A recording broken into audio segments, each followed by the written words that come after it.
لیکن وہ یہاں کی سچویشن کو اسٹیبلائز کرنے کے لیے، جیسا کہ وہ افغانستان میں موجود تھے اور افغانستان میں موجودگی کے لیے ان کے انٹرسٹ میں تھا کہ پاکستانی اور انڈین ملٹریز جو ہیں وہ کسی کلیش میں نہ جائیں یا ٹینشن کی طرف نہ جائیں، تو وہ دونوں طرف کے ساتھ کمیونیکیٹ کر کے کرائسس کو ڈیفیوز کرنے کی کوشش کرتے رہے ان دا پیریڈ بٹوین 1986-87 ٹو 2019۔ اچھا، اب ہم آتے ہیں آج کے، میں یہ چاہ رہا تھا کہ آج ہم یہ ریویو کریں کہ پولیٹیکل جو لیڈرشپ ہے دونوں سائڈ کی، ان کا کیسے فیلئر ہے اس سارے کرائسس، یہ جو ابھی کا ہم نظر آ رہا ہے کہ کوئی پولیٹیکل لیول پہ کانٹیکٹ نہیں ہے دونوں سائڈ کا،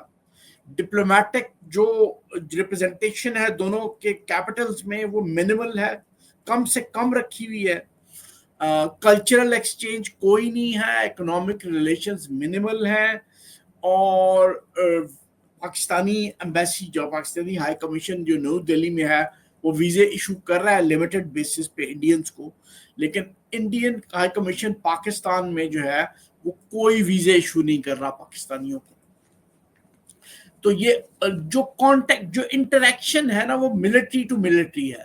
ایک دوسرے کو تھریٹ ایکسچینج کرنا، جو ویکلی بیسس پہ ٹاکس ہوتی ہیں ٹیلیفونک ٹاکس وہ ہولڈ کرنا، جو بھی کانٹیکٹ ہے وہ ملٹری ٹو ملٹری لیول پہ ہے۔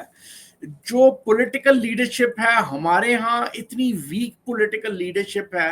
کہ اس سے کوئی ڈپلومیٹک انیشیٹو آپ ایکسپیکٹ ہی نہیں کر سکتے۔ ملٹری ڈومینیٹ کرتی ہے فورن پالیسی میکنگ کو، اور انڈیا پالیسی کو تو بڑے کلیئرلی ڈومینیٹ کرتی ہے۔ انڈین سائڈ پہ جو پولیٹیکل لیڈرشپ ہے وہ بہت ایگریسو ہے،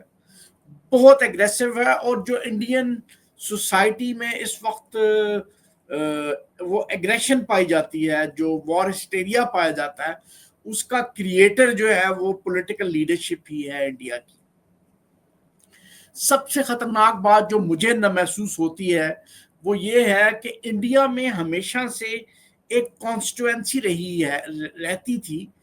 جو یہ ایڈوکیٹ کرتی تھی کہ پاکستان سے تعلقات کو نارملائز ہونا چاہیے،